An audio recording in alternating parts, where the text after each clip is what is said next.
நாளைக்கான வீடியோக்குரிய ஒரு promo release பண்ணியிருக்காங்க. வீடியோக்குள்ளே போகிறதுக்கு முன்னாடி நம்ம சேனலை லைக் அண்ட் சப்ஸ்கிரைப் பண்ணி சப்போர்ட் பண்ணுங்கள். வீடியோ வந்துட்டு இன்ட்ரெஸ்டிங்காகவே போய்கிட்டு இருக்கு. ஃபஸ்ட்டு சீனில் வந்துட்டு வெங்கடேஷ் துணிமணியெல்லாம் எடுத்துகிட்டு வந்துட்டு ஹாலில் நின்றுட்டு இருக்காங்க. அதை பார்த்ததும் அவங்க அம்மா கேட்குறாங்க, டே எங்கடா போகிறேன் அப்படின்ற மாதிரி சொல்லிட்டு இருக்க.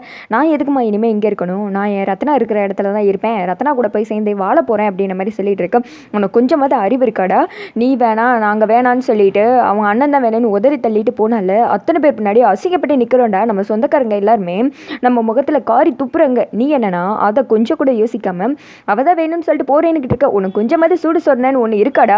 அவ என்னடா அப்பேற்பட்ட இளவரசியா, அவளை பிடிச்சி இப்படி தொங்கிக்கிட்டு இருக்க, ஏண்டா உன் புத்தி இப்படி போகுது அப்படின்ற மாதிரி சொல்லிட்டு அவங்க அம்மா கத்திக்கிட்டு இருக்க. இந்த பக்கம் அவங்க அப்பா சொல்றாங்க, இங்க பாரு, நீ போறதா இருந்தா வெங்கடேஷ் அப்படியே போய் திருப்பி இந்த வீட்டுக்கு வந்துடாத, எங்களுக்கு மகை இல்லைன்னு நினைச்சுக்கிறோம், அவளை பார்க்க போனா திருப்பி வீட்டுக்குள்ள வராது அப்படின்ற மாதிரி சொல்லிடுறேன். இந்த திக்க அவங்க மாமா சொல்றாங்க, மாப்பிள்ள ஏன் மாப்பிள்ள இப்படி பண்றீங்க, இப்போதுக்கு தேவையில்லாம நீங்க அங்க போகணும், அம்மா அப்பா பேச்சு கேட்டு ஒழுங்கா இங்கே இருங்க, எவ்வளோ கஷ்டப்பட்டுருப்பீங்க, நம்மளை வந்துட்டு எப்படி அவமானப்படுத்தினாங்க அதெல்லாம் மறந்துட்டியா அப்படின்ற மாதிரி சொல்ல, சும்மா இருமா, நான் ஒன்றும் வேணும்னே அவள் கூட போய் நல்லா சந்தோஷமாக கொஞ்சி வாழ்கிறதுக்கெலாம் ஒன்று போல, நான் பட்ட கஷ்டத்தை அவளும் அனுபவிக்கணும், அதுக்கு நான் அவள் கூட இருக்கணும், ரிசப்ஷனில் எல்லாம் முன்னாடி சொத்துக்காரங்க முன்னாடி நம்மளை எப்படி அவமானப்படுத்திட்டு ஓடி போனோம், அது மாதிரி அவளும் கஷ்டப்படணும். எனக்கு முக்கியம் அவள் கிடையாது, அவகிட்ட இருக்கிற ஸ்கூலு, முதல்ல அவகிட்ட இருக்கிற அந்த ஸ்கூலை நான் பறிப்பேன், அதுக்கடுத்து அந்த ஸ்கூல் முன்னாடியே அவளை அசிங்கப்படுத்தி அவமானப்படுத்தி நிற்க வைப்பேன். நம்ம அப்படி தானே அசிங்கப்பட்டு நின்னோம், அந்த கஷ்டத்தை அவளும் அனுபவிக்கணும், கூடையே இருந்து சொந்தக்கார மாதிரி உறவாடி அவள் கழுத்தை கடைசியில் அறுத்துருவேன். அது மட்டும் இல்லாமல்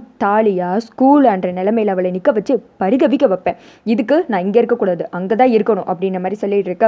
ஏன்டா அப்படி பண்ணுற, இதெல்லாம் நமக்கு தேவையா அப்படின்ற மாதிரி சொல்லிட்டு இருக்க. சும்மா இருமா, அவமானப்படுத்திட்டு போனவளுக்கு இதுக்கு மேலேயும் செய்யணும் அப்படின்ற மாதிரி சொல்லிட்டு வெங்கடேஷ் அங்கேருந்து கிளம்ப அந்த பொட்டுக்கடலை வேற சூப்பரே அப்படின்ற மாதிரி சிரிச்சிட்டு இருக்கான்.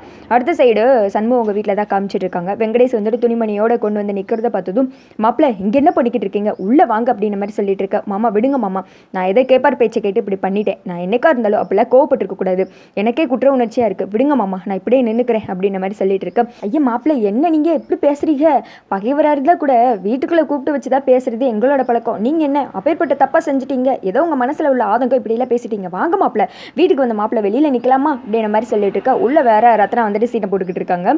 ஐயோ என்னை யாரும் கம்பல் பண்ணாதீங்க, அவர்கிட்டலாம் நான் பேச மாட்டேன், நான் புரிஞ்சுக்காத விட்ட நான் ஒன்றும் பேச மாட்டேன் அப்படின்னு சொல்லி கத்திக்கிட்டு இருக்கா. அதோட பார்த்தீங்கன்னா இந்த வீடியோ வந்துட்டு முடிஞ்சிருது.